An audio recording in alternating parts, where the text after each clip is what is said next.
साहब जी, मेरे सभी भाइयों बहनों बेटा बेटी माता पिता को भक्तमती की सत साहेब जी। तो आज हम सुनेंगे संत रामपाल जी अमृतवाणी में अमृत सत्संग।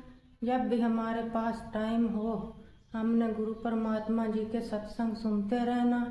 चलते फिरते उठते बैठते गुरु जी के सत्संग जरूर सुनने हैं। हमने अपने मंत्र जाप करते करते साथ में गुरु परमात्मा जी के सत्संग भी सुनने हैं। तब भी हमें इस धरती पर भी लाभ मिलेंगे और मोक्ष भी मिलेगा। तो सुनते हैं सभी भाई बहन बेटा बेटी माता पिता मिलजुल करके सत्संग संत रामपाल जी महाराज की सत साहेब जी। एक नरसी नाम के सेठ थे, मेहता थे और वो बड़े धनवान थे। 56 करोड़ की संपत्ति थी उसके पास। 56 करोड़ की संपत्ति आज से लगभग 500-600 वर्ष पहले। और कंजूस इतना था कि चवन्नी खर्च नहीं करे, दान भी करना भूल गया। और ये माया जब बढ़ जाती है ये इंसान को दबा लेती है। परमात्मा कहते हैं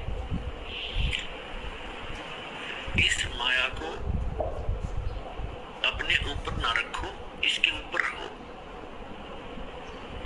मोटरसाइकिल को सिर पे नहीं उठाना चाहिए, उसके ऊपर बैठकर चलना चाहिए। वो मोटरसाइकिल को सिर पर रखे हुए था तो वह उसकी मूर्खता थी। परमात्मा ने उस दलदल से उस बैरी आत्मा को निकालना था। और नरसिंह जी श्री कृष्ण जी के परम भक्त थे और दान करना बिल्कुल छोड़ दिया था।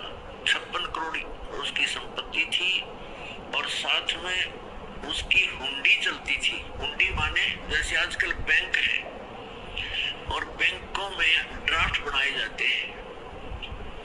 यहाँ बैंक में पैसा जमा करा दो, जिसके नाम ड्राफ्ट हो वही ड्राफ्ट को कैश करेगा। उसको चाहे रास्ते में कोई छीन भी ले उसके साइन के बिना वो कैश नहीं करेगा, वो होगा ही नहीं कैश। तो इसलिए वो पैसे साथ ना ले जा करके ड्राफ्ट ले जाते, कागज सा होता है चेक सा, और अगले बैंक में उसको जमा कर दिया जाता है। फिर वो वेरीफाई करके उसको कैश करते। ऐसे हुंडी होती थी राजा की तरफ से, सरकार की तरफ से। ऐसे धनवान व्यक्तियों को कुछ सीमा बनाई थी कि 1000, 2000, 10,000 तक की आप हुंडी एक वर्ष में बना सकते हो, ड्राफ्ट बना सकते हो। वो क्या करते थे, पैसे रख लेते थे और अगले जिस शहर में उसने जाना था किसी यात्री ने या सेठ ने, उस शहर में भी ऐसे हुंडी अलाउड होती थी किसी को बनाना, तो उसी के नाम ही बनाई जा सकती थी। और उन दोनों के आपस में प्रमाण पत्र होते थे, उनके सारे कागजात उनके एक दूसरे के पास होते थे। सचमुच ये रिकॉग्नाइज्ड हुंडी बनाने वाला है। तो ऐसे उनमें से भी एक था, वो दरियों में से। उसकी धर्मपत्नी कुछ धार्मिक ज्यादा थी। उसने कहा कि सभी व्यक्ति नगर गांव के गंगा स्नान करने जा रहे हैं, गंगा घाट पे, मुझे भी चलना है, मैंने भी जाना है, कुछ पैसे दे दो। वो कहने लगा पैसे का क्या करेगी, चल मैं भी साथ चलता हूँ। उसने सोचा ये घना खर्च करेगी, मैं थोड़ी मैं काम चला दूंगा। पैदल लेके वहां से लेकर गंगा घाट तक। और जब स्नान करने लगे वहां ब्राह्मण विपर आ जाते हैं और कहते हैं भाई महात्मा के स्नान करने वाले पहले कुछ दान दे जब तुम्हारा स्नान लगेगा। अब ऐसे उसके पास भी आगे परमात्मा खुद एक विपर रूप बना के और कहा सेठ जी दान करो, कुछ दान करो तब आपका स्नान लगेगा, वैसे स्नान से क्या फायदा। तो वो कहने लगा कि दान हम ना लाए, खर्चे दोगे पैसे लाए, दान हम फिर करेंगे, पैसा भूल आए। उसकी पत्नी कहने लगी दे दे कुछ थोड़ा बहुत ब्राह्मण को, ऐसा क्यों जुल्म कर रहे हैं तू। कहने लगा चुप रह, तू बड़ी ना बोल रहा है, चुप। नान लग गया। पंडित जी ने फिर कहा कि भाई मेरा पानी में गोती मारने से बात ना बना, कुछ धन का दान कर सेठ जी। उन्होंने सोचा ये ज्यादा बेइज्जती करे हैं, कहने लगा 1 टका दूंगा, 1 टका। बोला जी चलो दे दे दो, तेरी इच्छा है। कहने लगे यहाँ ना दूं, मैं थोड़ी लाया हूँ, पैसे घर आ जाना, नरसी मेरा नाम है और वैसे ऐसे मेरा फलाना गांव है जूनागढ़ जैसे, और वहां जाना, सब जानते मुझे। बोला जी ठीक है, चलो प्रॉमिस पक्का है? पक्का पक्का। बोला ठीक है। अब वो स्नान नहा धो के आगे घर पे। अब उन्होंने तो जाके गठड़ी रखी थी घर पे, यात्रा से पीछे से परमात्मा पहुंच गए, विपर उनके नहीं। दरवाजा खटखटाया, नौकर आया। हाँ जी बोलो ब्राह्मण। बोलो महात्मा जी क्या बात है? कि भाई सेठ जी से कहिए, सेठ जी से कहना मेरा एक दान स्वीकार करके आया था वो, और कहना वो ब्राह्मण अपना दान दक्षिणा लेने आया है, कृपा दे में फिर जाना है। नौकर ने जाके कहा जी कोई ब्राह्मण आया है, आपने गंगा जी पर उनको कुछ दान करने का प्रॉमिस किया था, वो अपना दान मांग रहा है। अब सेठ जी ने सोचा ये तो भाई चपिक गया, यहाँ भी आप मेरा कम वक्त। उसने क्या विचार लाया कि आज इस यू यहाँ 1 टका मांगना आ गया, कल नहीं यू 2 टके मांगेगा, फिर यू 100 रुपए की ऐसे ही पीछे पड़ लेगा, इसने तो रास्ता मिल गया ये। तो सेठ जी ने कहा कि कह दे उसको ब्राह्मण को कि विश्राम कर, 2 दिन बाद आना, अभी सेठ जी थके हारे आए हैं, विश्राम करेंगे। नौकर ने ऐसा ही कह दिया। तो ब्राह्मण ने कहा, ब्राह्मण रूप में परमात्मा ने कहा ठीक है भाई, परसों ले जाऊंगा मैं और यही विश्राम करता हूँ, इसके बाग में लेट जाता हूँ। सेठ के, सेठ का बाग था, उसमें खावा फल फ्रूट बिछा कर चद्दर लेट गए भगवान। अब सेठ जी को बताया गया, सेठ जी ने पूछा गया वो? अगर नहीं जी वो तो सामने लेट गया, बाग में लेटा हुआ है। अब जब तीसरा दिन हुआ, फिर जाके दरवाजा खटखटाया कि भाई कहना सेठ जी को मेरा दान दक्षिणा दे, फिर मैंने और भी बहुत काम है। अब सेठ जी ने कहा यूं कह दो कि सेठ तो मर गया, मृत्यु को प्राप्त हो गया। अब उसने जाके नौकर ने कह दिया कि हमारे सेठ जी की मृत्यु होगी ब्राह्मण, हम बहुत दुखी हैं, आप जाओ। तो ब्राह्मण वेशधारी परमात्मा कहते हैं भाई यूं कैसे जाऊं, मेरा यजमान मर गया, अब तो अंतिम संस्कार करवा के जाऊंगा मैं। अब उन्होंने कहा जी वो तो ऐसे ऐसे कह रहा सेठ जी ने। बोला अच्छा जल्द पीछे पड़ाई तो ऐसे करो, मेरी लकड़ियां ढोना शुरू कर दो, लकड़ियां, उसको महसूस होगा कि सचमुच मर गया। और 10-20 जो नौकर थे 5-7 लगे लकड़ियां उठा कर चलने। अब नगर का सेठ मर जा, सारा गांव इकट्ठा हो जाएगा नगर इतनी भी ना सोचे मूर्खा ने। वो 3-4 दिन लक्कड़ ढोए, फिर कहने लगे जी क्या करे, क्या हो गया? कि वो तो यही खड़ा है, कोई बात ना, अंतिम संस्कार हो लेगा तभी जाऊं। कहा मेरी अर्थी उठाओ, मेरे लिए उठा लो, मुझे रख कर जैसे मुर्दे को ले चलते। वो लेकर चल पड़े। भगवान ने भी उठा लिया किक्कर की लकड़ी इतनी मोटी और कंधे पर रख ली। चल भाई अपने सेठ को लकड़ी तो दे के जाऊंगा। अब चिता पे रख लिया, आग लगाने की तो कहा था कि मत लगाइए, उन्हें ये तो कह दिया था कि नहीं मत लगा देना, कदे गलती कर दो। तो परमात्मा बोले भाई सेठ जी तू जीता मैं हारा, रकम बख्श मरे तो मत आत्महत्या तो ना करे, 1 टके के पीछे चल मन माफ कर दिया, तेरा टका मैं जा रहा हूँ। बोला सचमुच? कहा सचमुच। तब उठा सेठ जी उस चिता पर, सारी लकड़ी उठवा ली, कहते सारी उठाओ वापस, इतना भी मत छोड़ना यहाँ पर। और पुण्यात्मा ये स्वाभाविक है, जब माया जिसके पास खड़ी हो जाती है ये ऊपर बैठ जाती है, और इतना कंजूस हो जाता है वो व्यक्ति, उसको कुछ भी आभास नहीं रहता, ऐसा नशा बन जाता है। अब सेठ जी ने सोचा बन गई बात, कटी टंटा गया और निकम्मा। अगले दिन गया शहर सपट्टे को घूमने को, दूर तो क्योंकि दिन का कमरा घर में बंद था, जंगल में घूमने गया सुबह सुबह। परमात्मा उससे पहले आ गया वापस, उसके आने से वापस आने से पहले स्वयं आ गया नरसी रूप बना के एज इट इज। और नौकरों से कहा कि वो व्यक्ति जो 3 दिन से मुझे परेशान कर रहा था ब्राह्मण, आज वो मेरा रूप बना का होगा और उसको धमका देना और बकवाद करे तो डंडे लगा देना, घना होनी 1-2 छोटा लगा देना और कह देना तू बहुरूपिया है, हमारे सेठ को ठगना चाहता है, हम सब जानते हैं। तो जो ही वो परमात्मा तो बैठ के नरसी बन के गद्दी पे, नरसी आया शहर से पट्टे करता, नौकर खड़े थे, चारों ने पता था ये तो सचमुच आ गया। उन्हें कह रहा हूँ 2 रुपया वही खड़ा हो जा, अंदर मत आ जाइए।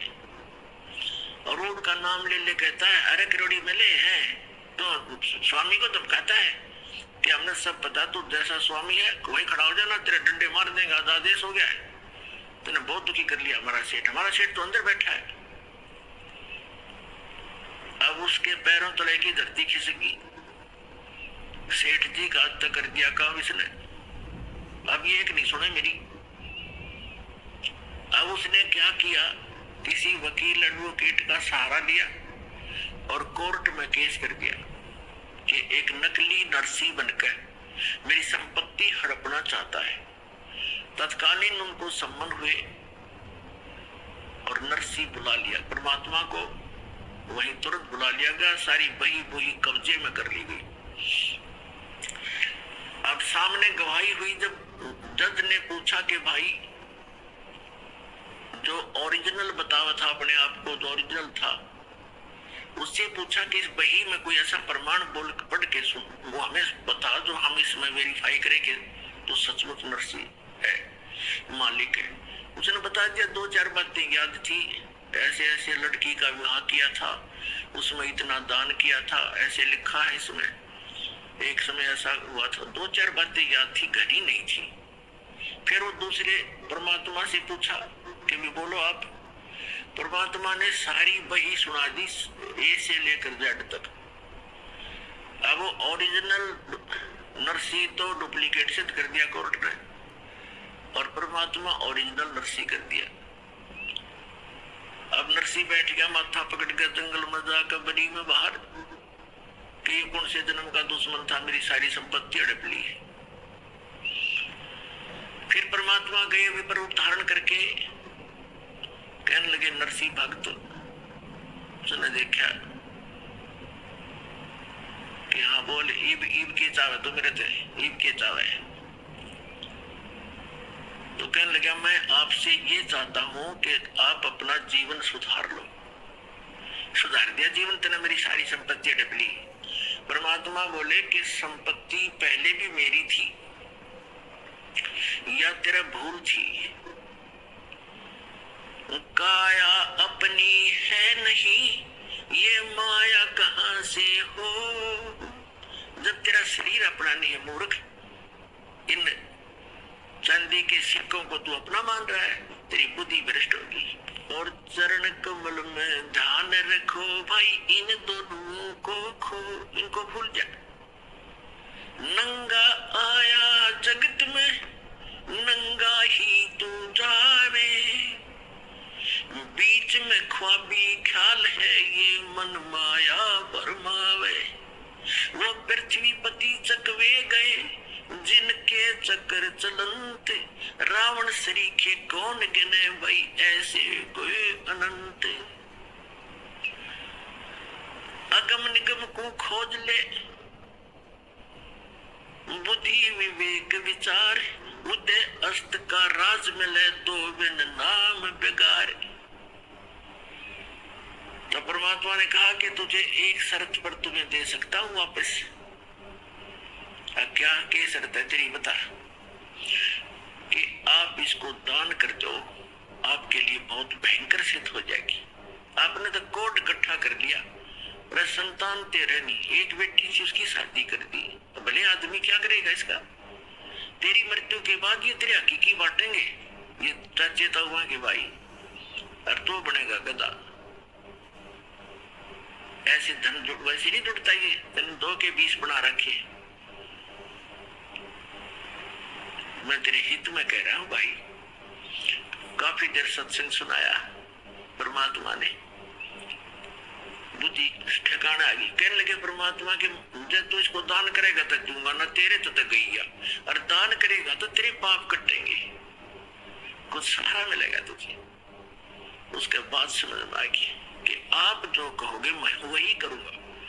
कहने लगे जाते फिर वो आ गया वापस।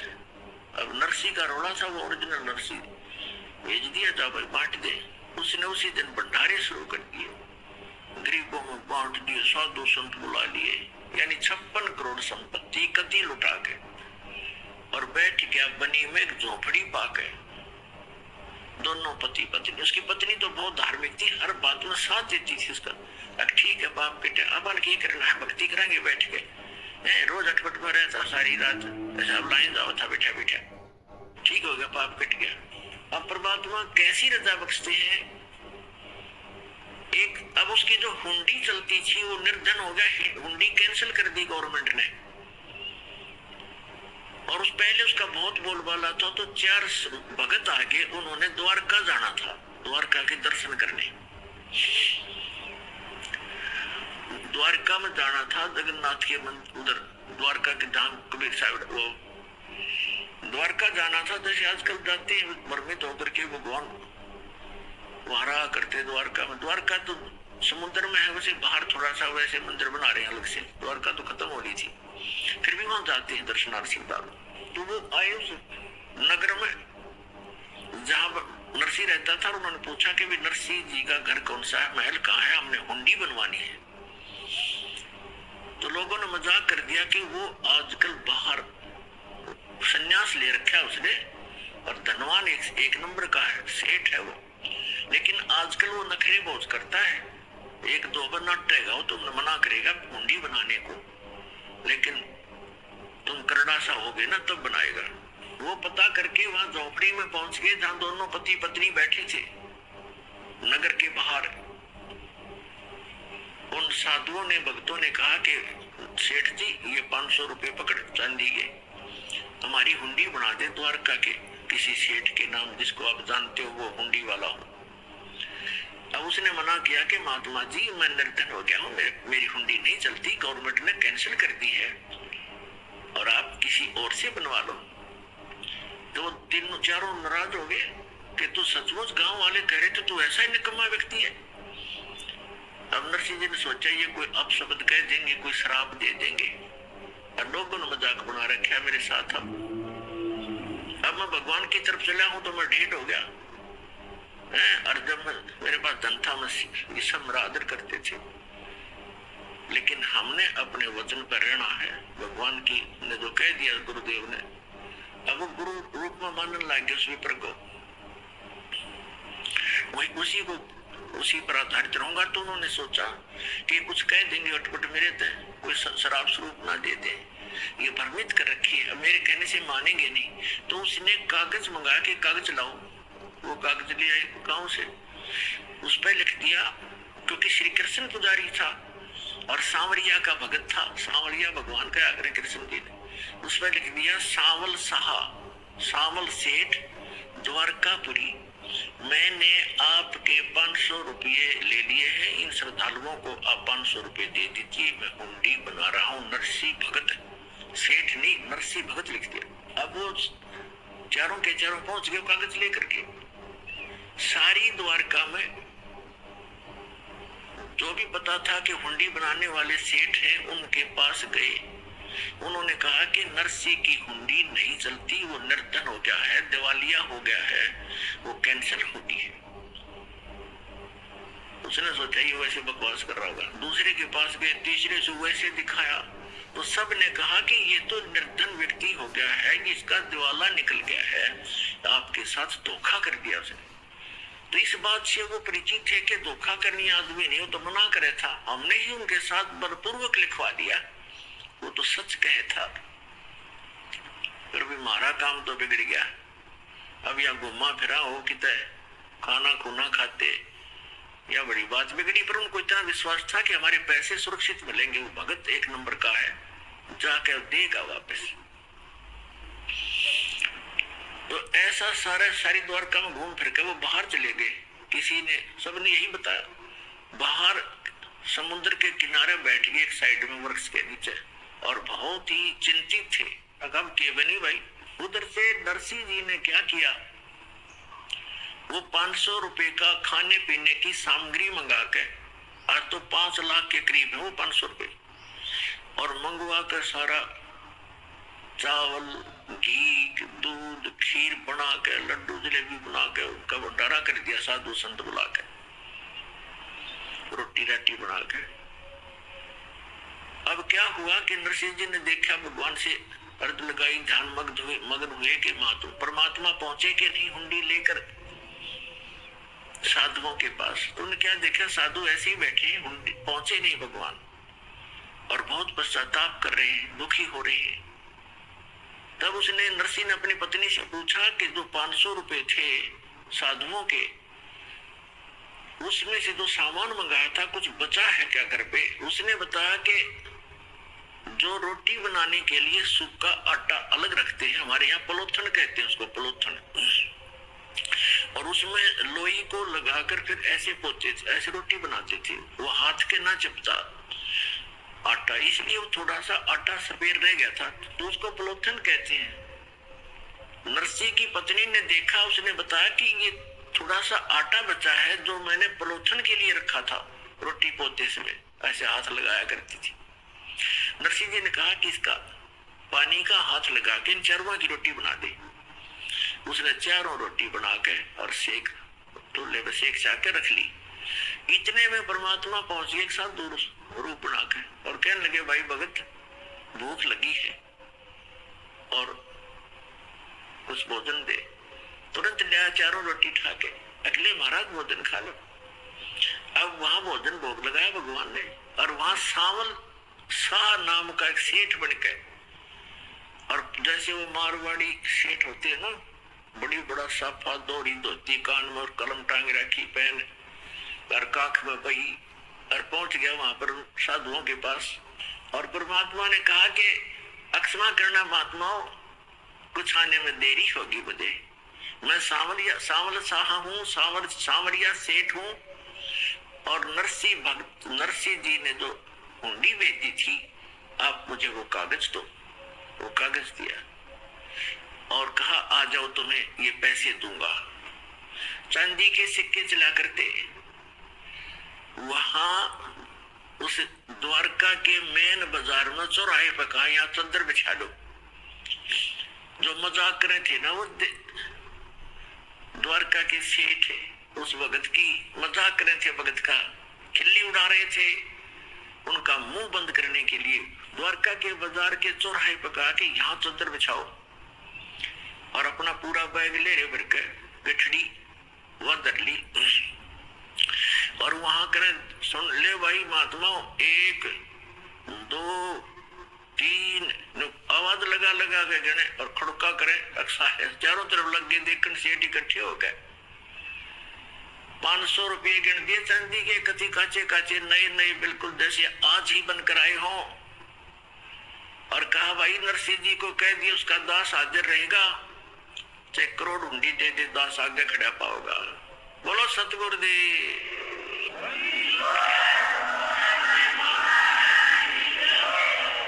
परमात्मा कहते हैं, जो जन मेरी शरण है, ताका हूं मैं दास, और गेल गेल लाग्या फिरूं, पीछे पीछे फिरूं, जब तक धरती आकाश। जो बच्चा गऊ की नजर में, यूं साईं वो संत, भक्तों के पीछे फिरे, वो भक्त वत्सल भगवंत।